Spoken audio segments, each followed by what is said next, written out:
esse tempo de férias, podemos descansar e buscar em Deus aquilo que Ele tem preparado para a nossa igreja no ano de 2026, lembrando no nosso tema Portas Abertas. Não é uma confissão positiva, mas é um desejo do nosso coração de que Deus abra algumas portas para cada um de nós. Que você possa continuar no propósito de pedir para que Deus abra portas na sua vida, abra portas para essa igreja, abra portas para o Evangelho, porque nós precisamos ir a esses lugares e buscar pessoas para que elas possam reconhecer que Jesus Cristo é o Salvador. Lembrando, mais uma vez, do nosso cartãozinho. Se você ainda não pegou, pegue no final do culto com a irmã Jamila. É um cartãozinho que tem um cronograma de 30 dias para que você possa fazer a leitura dos evangelhos. Você que nunca firmou um propósito de ter uma leitura da Bíblia de forma sequencial, aqui vai estar esse exercício. Você vai marcar ali o seu primeiro dia, vai ler o seu texto, vai meditar nessa palavra e ele depois, no final, vai te servir como marcador de Bíblia. Tem um desenhozinho da nossa igreja atrás.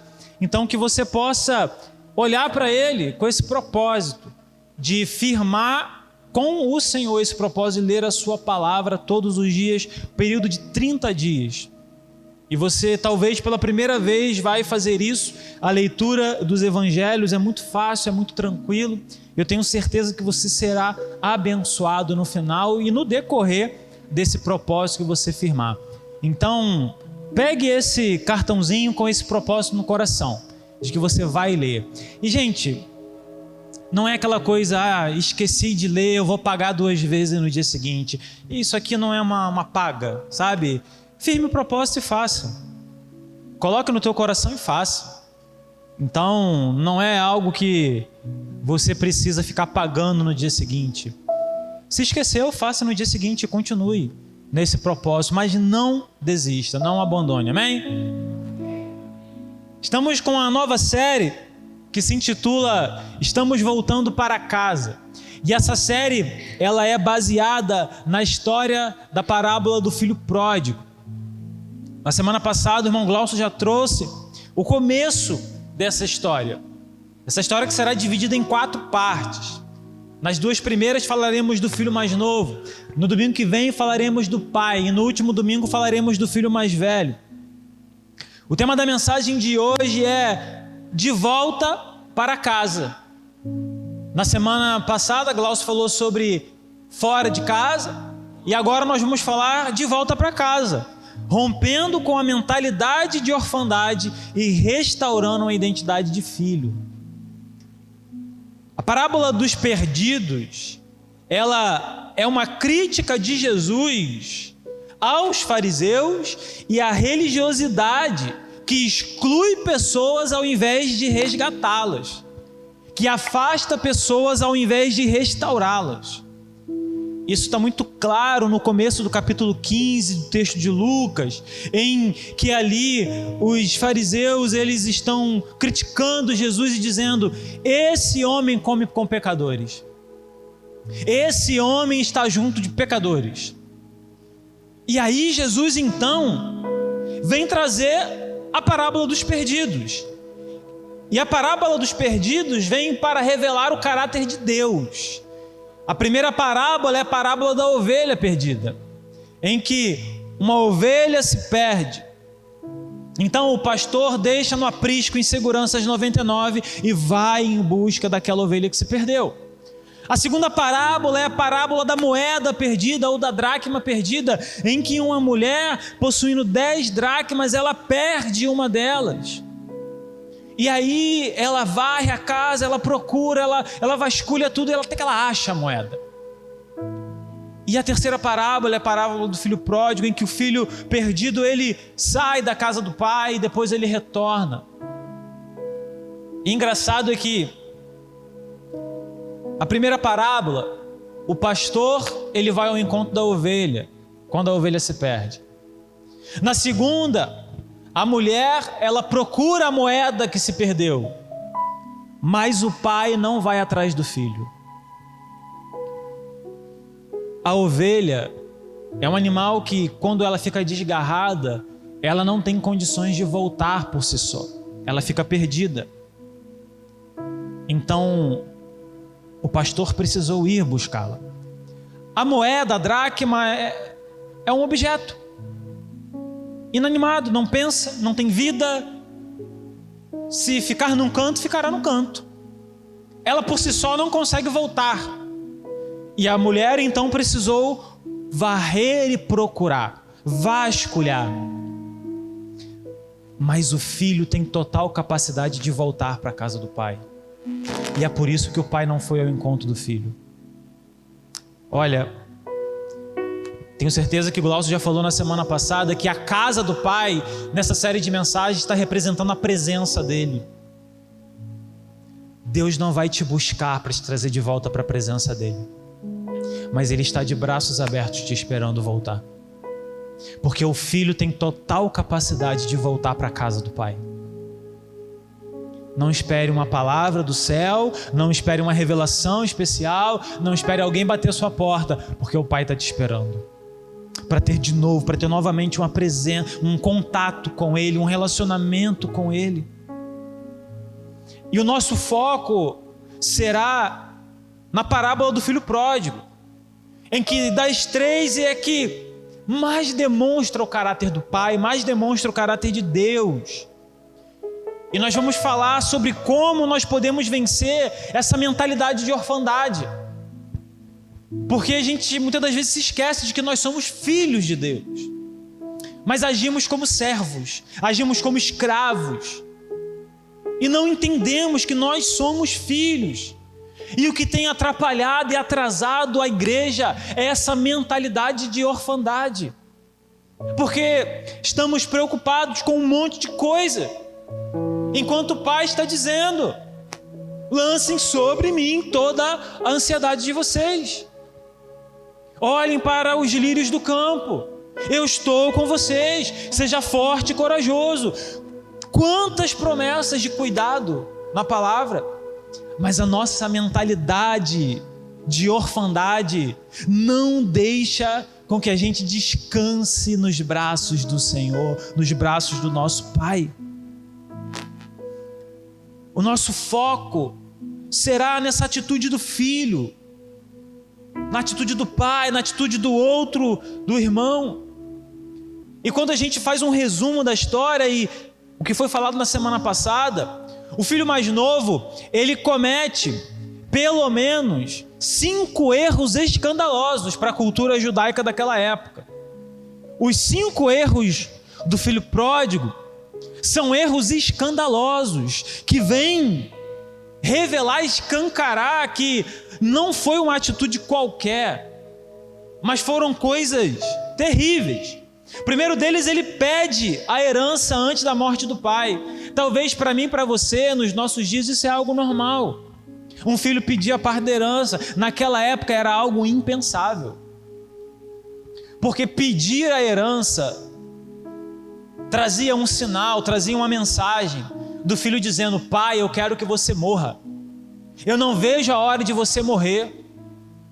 Essa atitude de pedir herança revelava isso. Eu não te suporto mais. Eu quero você morto. Eu só preciso do seu dinheiro.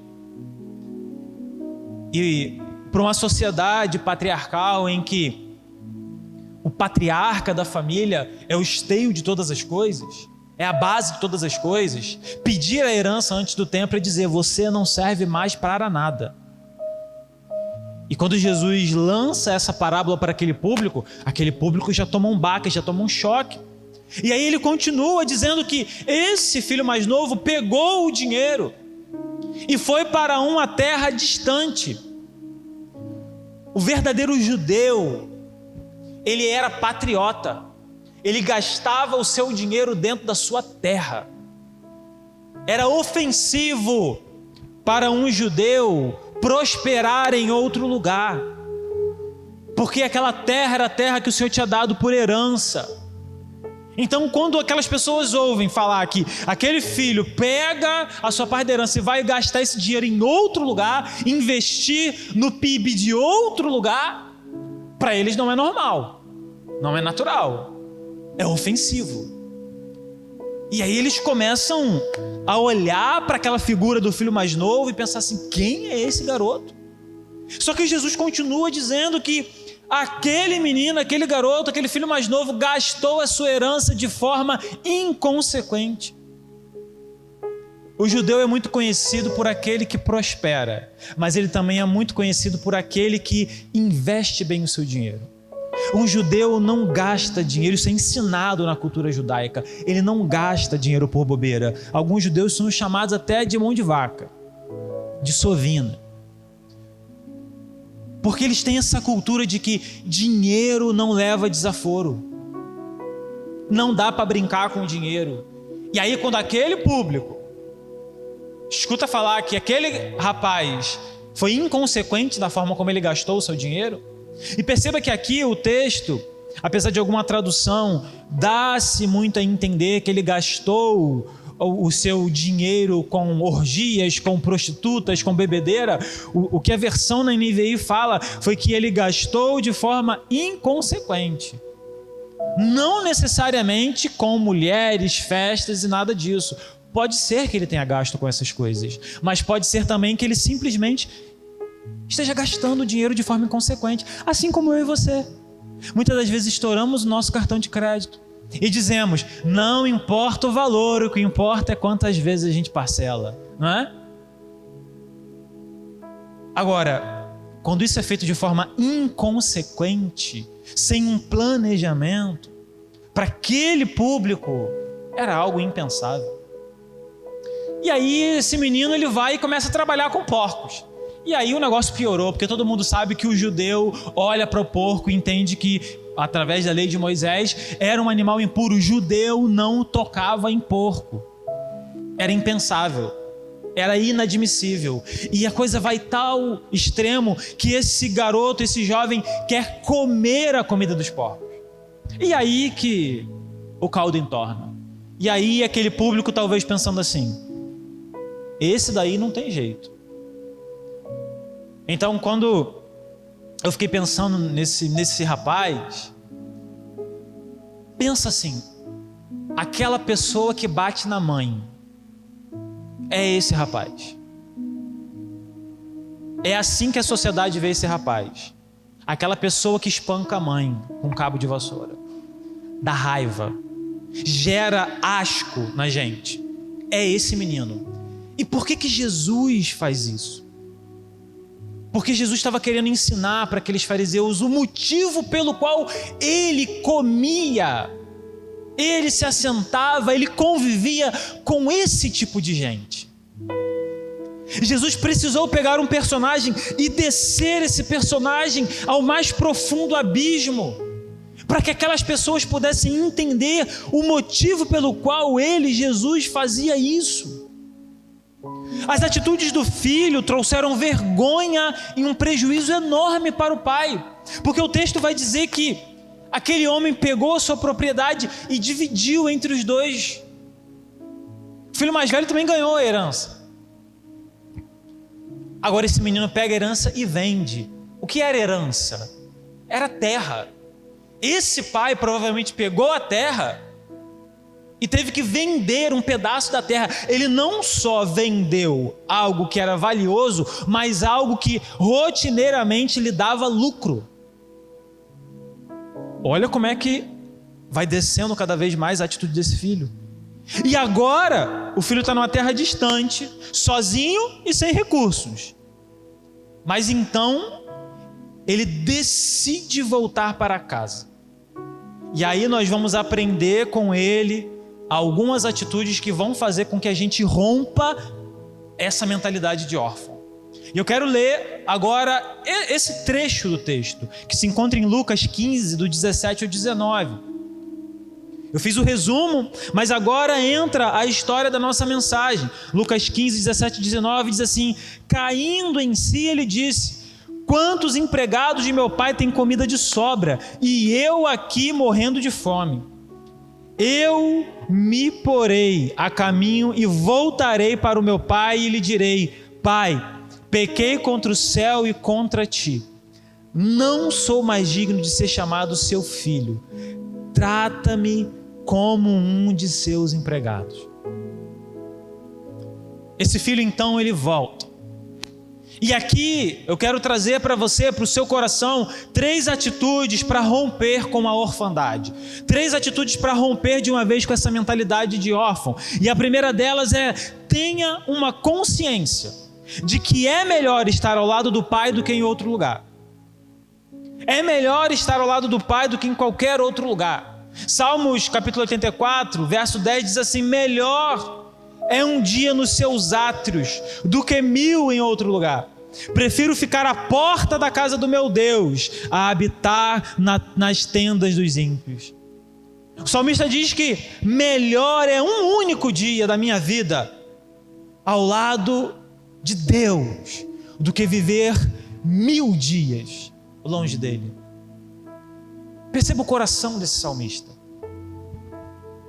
Olha, aqui ele não está falando de igreja, de templo. Aqui ele está falando da presença desse Deus.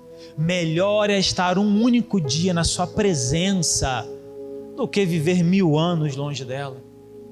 E é por isso que quando Davi pecou, aquele Salmo 51 que eu falei no momento de intercessão: não me expulses da tua presença. Porque Davi entendia que aquele lugar, a presença de Deus, era o melhor lugar que ele poderia estar. E o filho dessa parábola, ele entende, ele cai na real.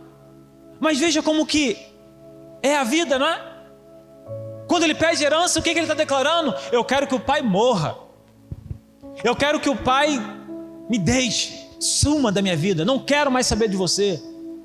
Mas agora ele cai em si. O texto vai dizer que caindo em si. O significado dessa palavra é vindo para dentro de si mesmo. Ele esquece tudo que está ao redor e olha para dentro de si. E ele reconhece a condição em que ele estava e o que isso estava causando a ele. Ele cai em si. Ele olha para dentro da sua própria vida, da sua própria existência. E caindo em si, ele chega a essa conclusão: eu não quero mais ficar longe do pai. Eu não quero mais saber de dinheiro. Mesmo perdendo tudo, o que ele cai na real é: estar na casa do meu pai é melhor do que estar aqui nessa situação que eu estou. E aí, aqui é um arrependimento verdadeiro. Porque às vezes a gente pode ler esse texto e pensar assim: acabou o dinheiro, ele está passando por problema e ele vai para a casa do pai. Não é isso que a gente pode pensar? Não é verdade? Mas não é assim na nossa vida. O nosso filho vai lá, faz uma besteira. Ele não consegue consertar a besteira que ele faz. O que ele faz? Ele corre para o pai. Ele corre para a mãe. Porque ele não sabe resolver. Mas ele sabe que o pai e a mãe vai resolver para ele. Eu lembro que uma vez jogando bola, estava jogando bola na frente da casa de uma pessoa e eu dei um chute na bola, mas eu isolei a bola. E pela ironia do destino, a bola foi certinho na janela de uma pessoa. Olha como é que são as coisas. Aquela janela de ferro, a bola bateu na janela, bateu no ferro, uma bola leve, quebrou o ferro e o ferro quebrou o vidro da janela. Era para acontecer, né? Como que uma bola vai quebrar o ferro de uma janela? Janela de ferro, gente. Calhou que foi comigo. Eu fui lá e falei assim: olha, eu vou resolver. Vou resolver como? Eu era adolescente, não trabalhava, não tinha R$1 no bolso. Aí eu fui para casa. Mãe, quebrei a janela. Aí ligou pro meu pai: ó, quebrou a janela. E aí meu pai foi lá. A casa também era um bar. Quem conhece meu pai sabe que meu pai gosta de tomar um negócio. Ele falou lá: já resolvi para você. Vim aqui, tomei um negócio, já conversei, já resolvi. Vem cá que tá tudo certo. Resolveu do jeito dele, mas resolveu. Quando um filho faz uma besteira, é assim que o pai trata. Vamos resolver esse problema hoje? Meu pai não me acusou. Meu pai não me apontou o dedo. Ó, você não devia ter feito isso. ele gastou tempo resolvendo o problema. E aí o filho, ele cai em si, por que eu estou aqui? Por que eu estou tentando resolver esse problema sozinho? Por que eu não volto para a casa do meu pai? Não é apenas a fome que move, é consciência. Ele não está arrependido porque perdeu o dinheiro. Ele está arrependido porque finalmente ele entendeu quem ele feriu, o pai. Porque se fosse pela perda do dinheiro, assim que o dinheiro acabasse, ele tinha voltado para casa. Mas não, ele tentou resolver do jeito dele. Mas aí chega uma hora que a vida bate na gente, e aí a gente cai na real. Não tem jeito. Eu tenho que voltar para a casa do pai. Sabe por que é arrependimento? Porque a palavra dele é: Pai, pequei contra o céu e pequei contra ti. É arrependimento verdadeiro. Eu preparei aqui uma frase para você que diz assim: muita gente quer sair da dor, mas não quer sair do pecado. O filho pródigo queria voltar para o pai, não apenas sair da fome. Enquanto o problema for só a dor, a mudança é temporária. Quando o problema passa a ser a relação com o pai, a mudança é verdadeira. O problema não é o seu pecado. Ele é um problema. O problema é você não ter uma relação com o pai. Porque aí esse pecado continua. O problema é não se relacionar com o pai diariamente. Porque se o problema é o pecado, aí no dia que eu não faço, está tudo bem. Mas é temporário. Porque daqui a pouco eu estou fazendo de novo. Se não esse, outro. Se não outro, aquele outro. Mas quando eu tenho um relacionamento profundo com o pai, o dia que eu quebrar uma janela, ele vai estar ali para me ajudar. Quando você tiver um relacionamento profundo com o pai, o dia que você sair da linha, o pai não vai ficar apontando o dedo para você, mas ele vai te chamar e vai falar: vamos resolver o problema da janela? Porque é assim que um pai faz. É assim que um pai age. E aí, esse rapaz, ele diz assim: quantos trabalhadores do meu pai têm comida de sobra? Olha o que ele fala. Ele poderia dizer: quantos trabalhadores do meu pai têm comida em casa? Quantos trabalhadores do meu pai têm como comer? Não, ele diz assim: quantos trabalhadores do meu pai têm comida de sobra? Sabe o que isso significa? Abundância. Aqui, ele está reconhecendo o caráter do pai dele. Qual que é o caráter do pai dele? Meu pai é generoso. Na casa do meu pai tem abundância.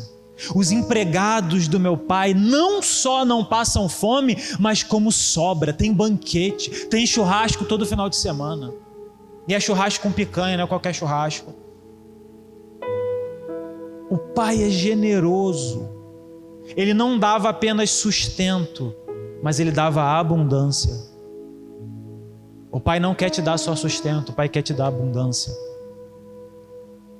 O pai não quer só pagar o conserto da janela, ele quer te chamar e te colocar junto com a pessoa ali e resolver o problema.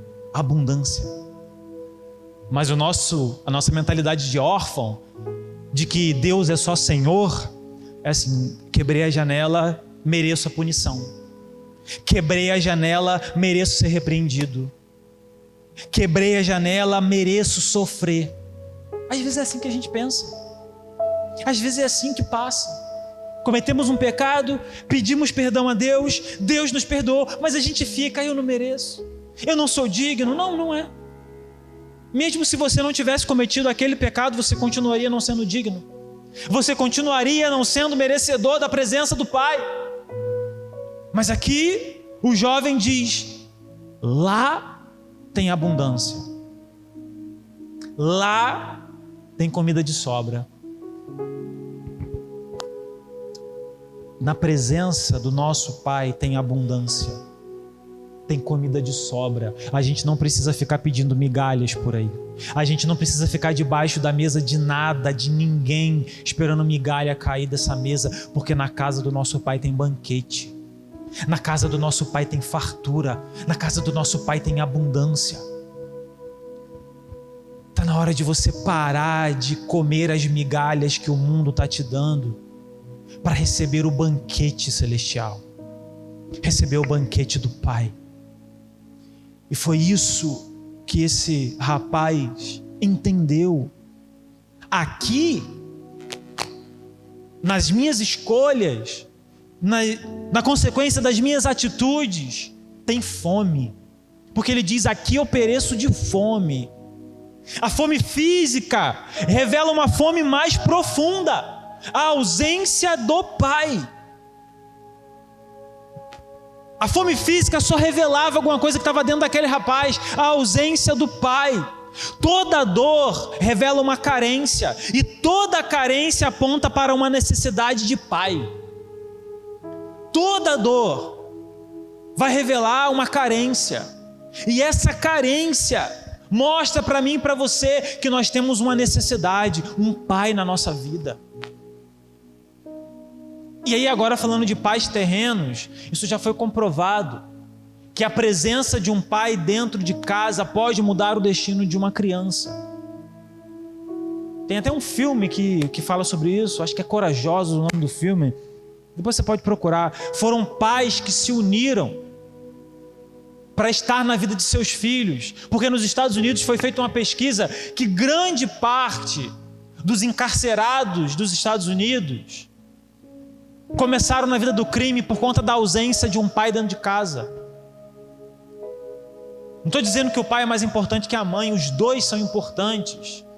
Mas a nossa sociedade, a nossa realidade aqui no Brasil, o que é mais comum é uma mãe se virando para criar os filhos e um pai isento de qualquer situação. Assim como os filhos terrenos precisam da presença do Pai, nós precisamos da presença do Pai Celestial. Mas se a nossa mente não entender que eu sou o filho, que eu sou um filho amado, eu vou continuar sendo um servo, eu vou continuar sendo um escravo, eu vou continuar sendo um trabalhador do reino. Deus está nos chamando para ser filho. Um filho que não se preocupa como que ele vai pagar aquela conta, porque ele sabe que o pai vai resolver o problema. Um filho que não sabe como que vai ser o dia de amanhã, mas ele sabe que o pai está ali para resolver o problema da janela. Porque um filho não abre a despensa e pensa assim: será que tem comida? Não, ele sabe que tem. E mesmo que não tiver, o pai vai dar um jeito. Nem que o pai fique sem comer, nem que a mãe fique sem comer, o filho vai comer aquele dia.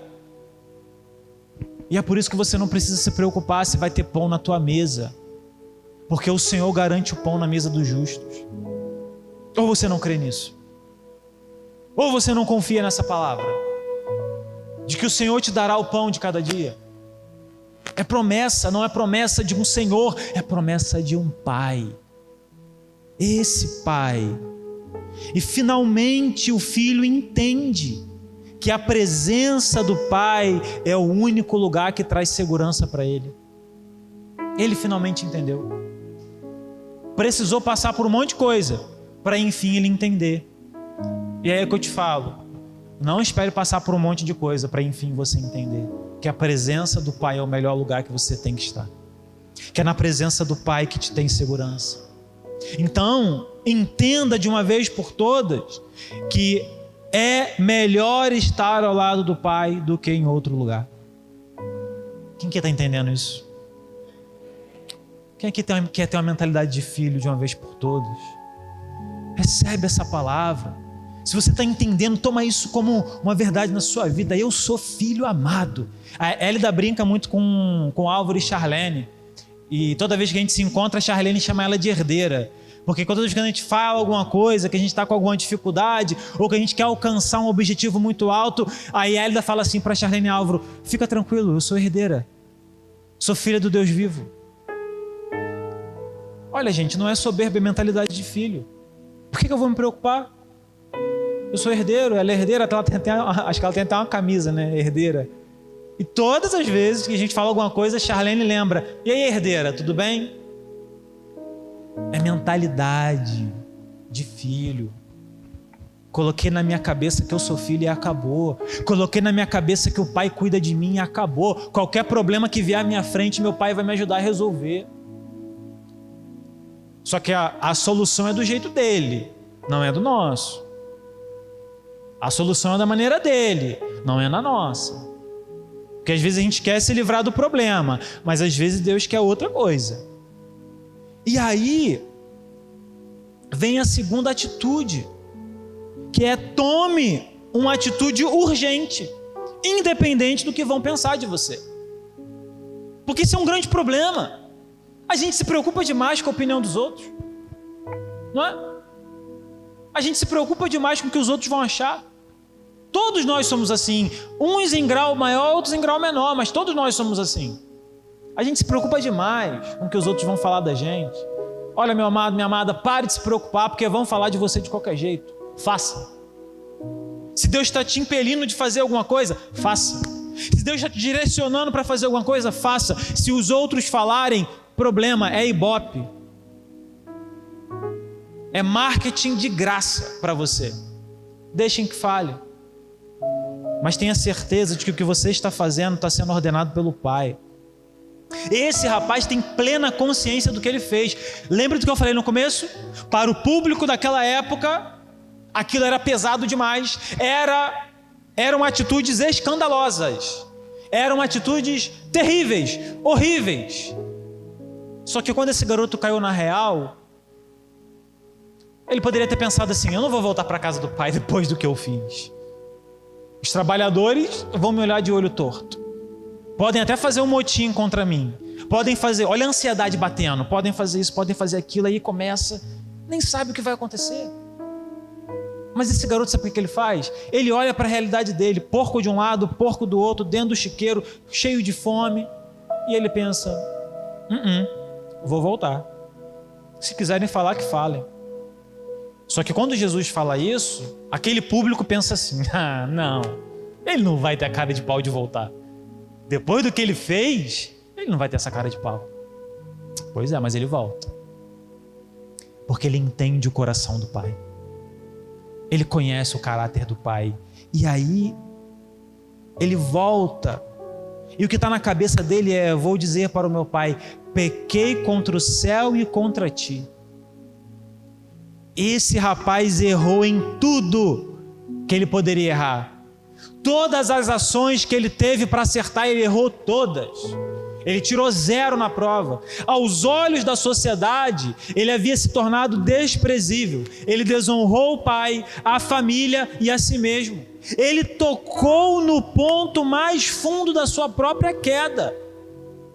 Mas ainda assim, ele decide voltar e resolver o problema, sabendo que não é ele que iria resolver, mas o Pai. Gente, essa é a trajetória escandalosa do pecado. O pecado, ele sempre promete liberdade, mas ele entrega escravidão. O pecado, ele sempre promete prazer, mas ele entrega o vazio. Ele sempre promete autonomia. Eu faço o que eu quiser da minha vida, mas ele produz orfandade. Porque o que aconteceu com esse rapaz? Ele queria liberdade, mas o que ele teve foi escravidão. Ele queria dentro de si o prazer, mas isso só gerou nele um vazio. Ele queria autonomia, ser dono da própria vida, mas isso só gerou nele orfandade. Ficou sozinho.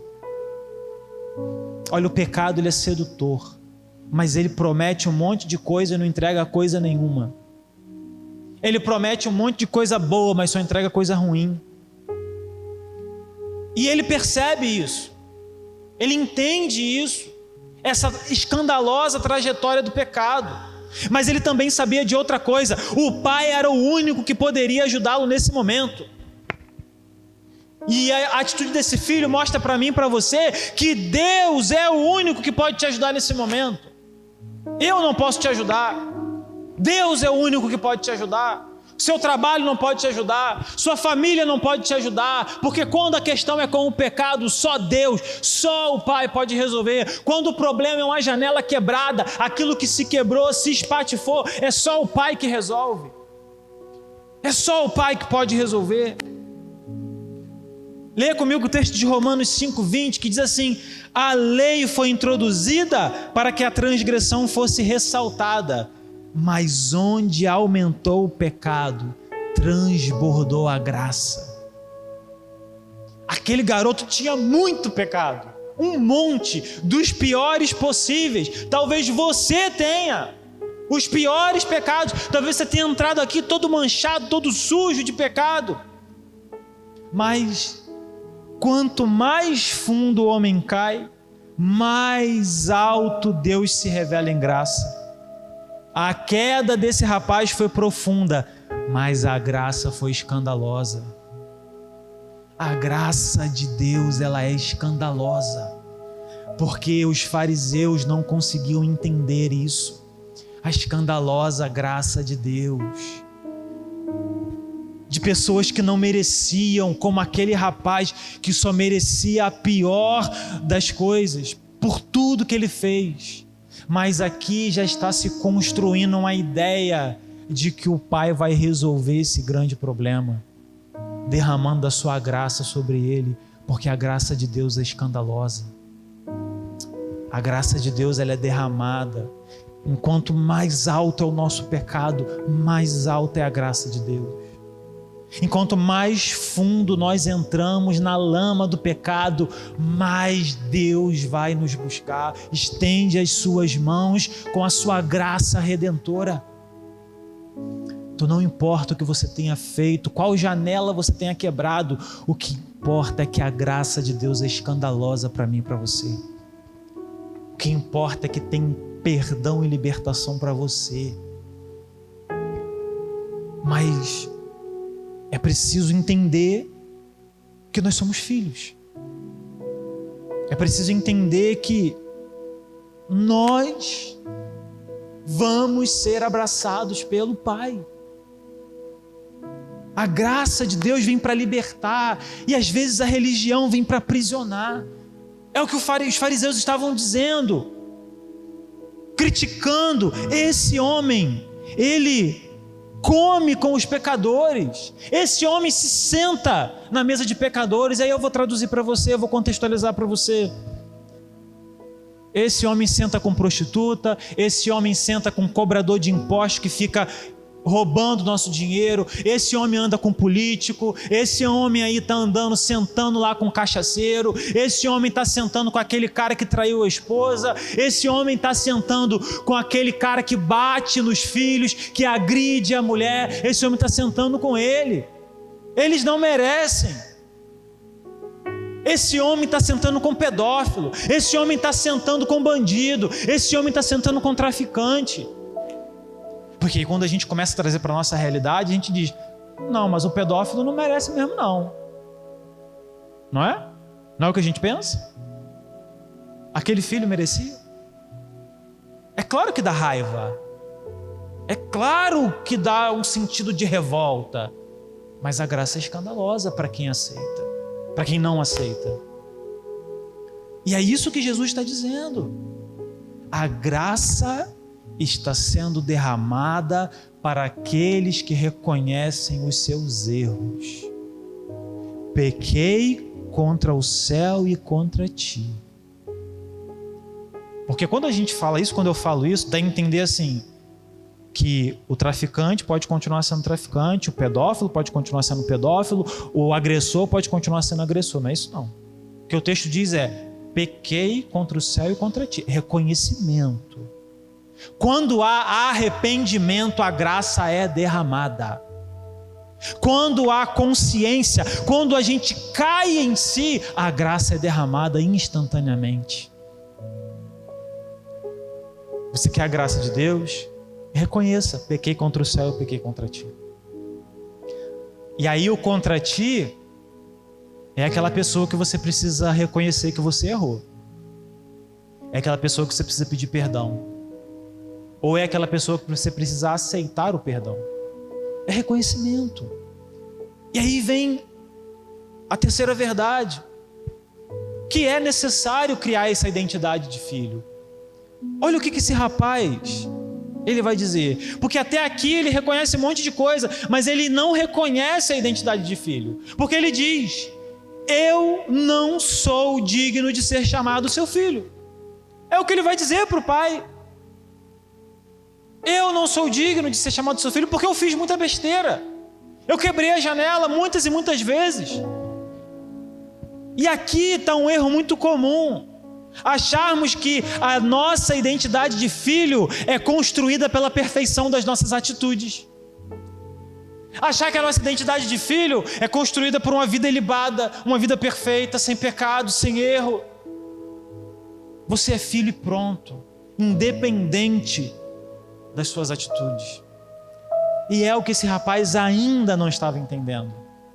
Porque ele achou na cabeça dele que os erros dele, por mais horríveis que tenham sido, tinham tirado dele o direito de filho. Olha só. O seu erro, o seu pecado não tira a sua identidade de filho. Quem tira é você mesmo. E aqui ele tinha tirado, ele tinha perdido a identidade de filho. E aí ele diz: eu não sou digno. Eu não mereço. Olha, merecimento de novo. O ser humano ele é pautado por merecimento. Eu mereço ou não mereço. Nós não merecemos nada, mas pela misericórdia nós recebemos. Então, é preciso agir como filho, independente da situação, independente da atitude que a gente tenha cometido, independente do nosso pecado, independente do nosso erro. Aqui, olha para mim, independente do seu pecado, do seu erro, você é filho. Independente das circunstâncias, você continua sendo filho. Filho amado, filho desejado, filho que é cuidado pelo Pai, independente dos seus problemas, dos seus demônios interiores. O Pai continua sendo o mesmo e você continua sendo filho. E muitas das vezes acreditamos que Deus ele só se relaciona com a gente quando estamos vivendo em uma vida impecável. A gente tem aquela tendência de achar que cometi um pecado, Deus está longe de mim. Cometi um pecado, Deus não está me ouvindo. E o relacionamento? O que nos afasta de Deus é a falta de relacionamento. É lógico que o pecado nos afasta da presença do Pai. Mas quando há relacionamento, todo pecado é restaurado. Toda situação errada se transforma. Porque a nossa identidade de filho não nasce da perfeição, mas de uma relação profunda com o Pai. Porque se eu e você tivermos uma relação com o Pai, no momento em que a gente quebrar a janela, a primeira coisa que a gente vai fazer é correr para o Pai. E aí Adão, que também tinha uma mentalidade órfã, Adão ele peca, cai em si, porque percebeu que estava nu, e aí quando chega próximo do encontro que ele tinha diário com o Pai, ele se esconde. E aí, olha como ele não entende, não conhece o caráter do Pai. Ele se esconde atrás de um arbusto, como se Deus não soubesse que ele estava ali. E aí Deus pergunta a Adão: onde está você? Eu vim aqui para o nosso encontro. Por que você não está aqui? E Adão escondido. Mentalidade de órfão. Diferente de Davi. Ele peca, faz coisas horríveis, terríveis, mas aí quando ele cai em si, diferente de Adão que se esconde, ele fala: Senhor, tenha misericórdia de mim. Não me tire da tua presença. Davi, aquilo que a gente tem registrado, fez mais besteira que Adão. A gente só tem um registro do pecado de Adão. Claro que ele cometeu outros, a partir do primeiro. Agora a gente tem um monte de registro de coisa errada que Davi fez. Mas Davi tinha uma mentalidade de filho. Porque todas as vezes que ele cometia, que ele quebrava uma janela, ele corria para o Pai. E aí o jovem diz assim: trata-me como um de seus trabalhadores. É o que ele vai falar para o pai. Aqui ele perde completamente a consciência da sua identidade de filho. Primeiro ele diz que ele não é digno de ser chamado filho. Agora ele, na cabeça dele, eu vou falar para o pai: pai, eu não quero ser filho não. Só me trata igual um trabalhador seu. Aqui ele perdeu completamente essa identidade. E aí eu quero te trazer para dentro dessa mensagem, para dentro dessa história, para dentro dessa pessoa que é o filho pródigo. Você que acha que para ser aceito por Deus você tem que trabalhar na igreja o tempo todo. Você que acha que para estar ok com Deus, você tem que ser um trabalhador. Trabalhar. E aí eu preparei uma frase para você, se você é essa pessoa. Deus, Ele não te quer apenas como um trabalhador do reino. Ele te quer como um filho amado, que serve por zelo, não por obrigação. Você não deveria se sentir obrigado a trabalhar na igreja. Porque Deus, Ele não te quer trabalhando na igreja. Deus, Ele te quer tendo um relacionamento com Ele. E isso vai gerar no seu coração um desejo de trabalhar na igreja. Não é por muito fazer que você vai ser honrado. Não é por muito trabalhar que você vai ser aceito por Deus. Chega um momento, se não me engano, no texto de Isaías, que fala assim, o Senhor falando: eu não suporto mais os seus sacrifícios. Eu não suporto mais as suas festas. É melhor obedecer do que sacrificar. E talvez você está sacrificando o seu tempo para fazer as coisas na igreja, mas não está obedecendo. E aí Deus está falando: eu não suporto mais você ficar gastando todo o seu tempo na igreja e não tendo tempo nenhum para mim. Eu não suporto mais as suas celebrações, porque você gasta tanto tempo me celebrando na igreja, mas não tem tempo para mim. Eu não suporto mais. Então, esse rapaz, ele pensa assim: você é um trabalhador, porque talvez assim o pai se agrade de mim.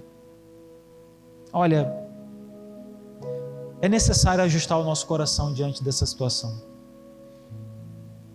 E esse ajuste é entender que o Espírito Santo nos dirige a chamar Deus de Pai.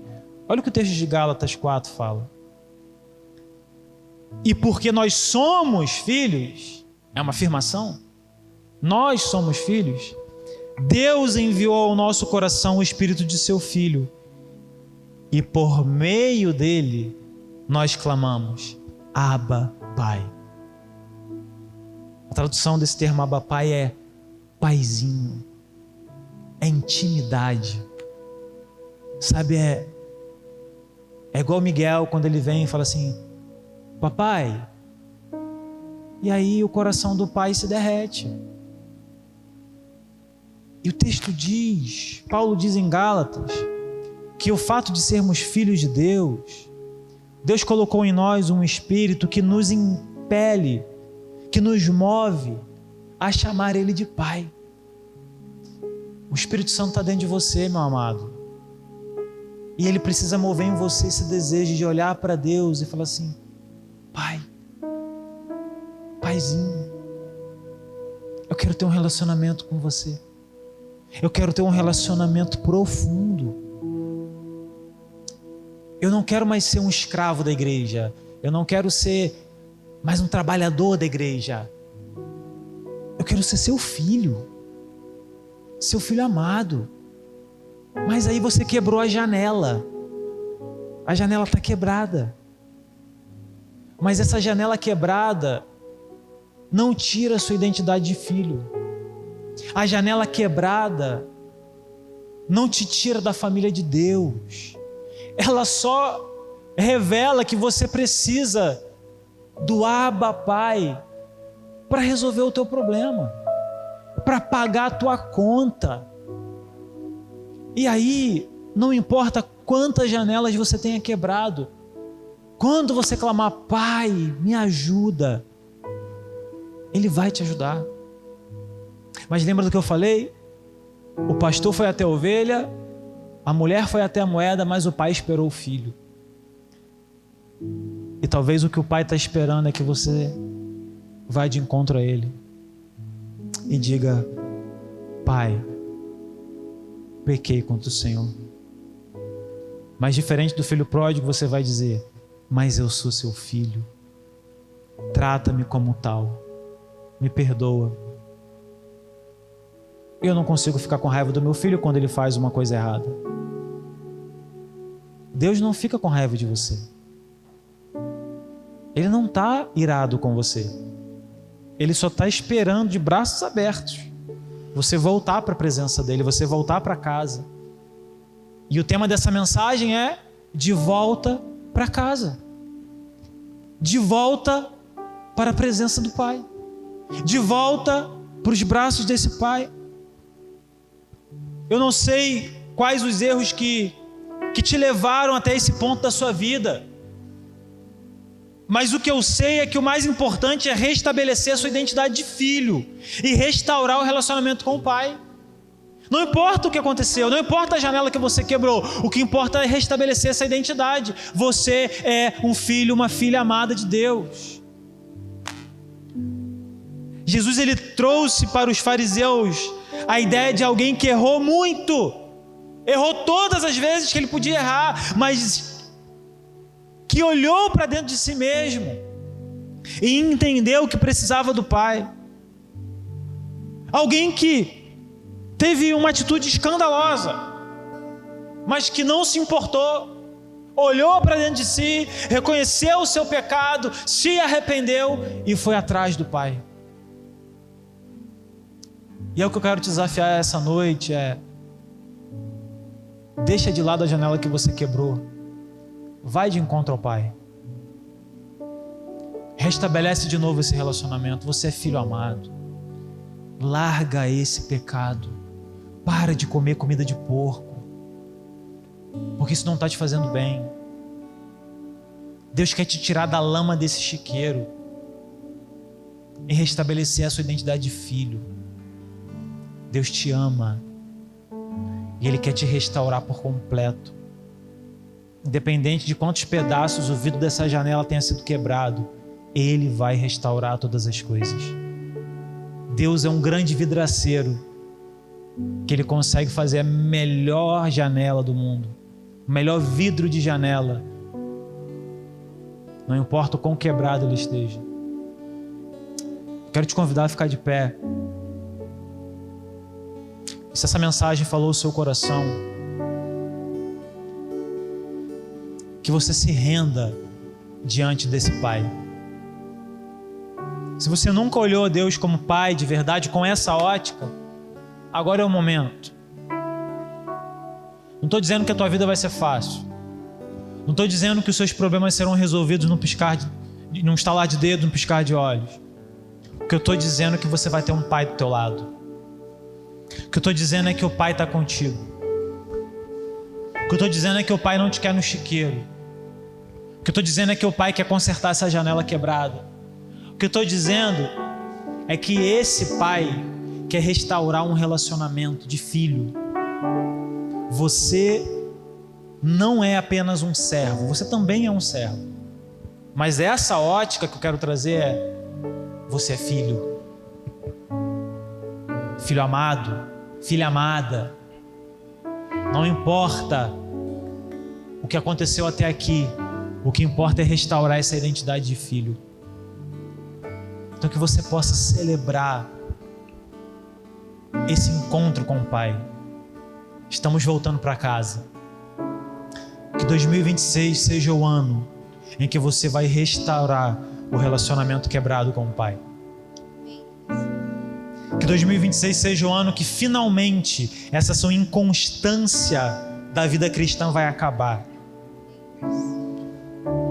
Porque quando você tiver um verdadeiro relacionamento de filho,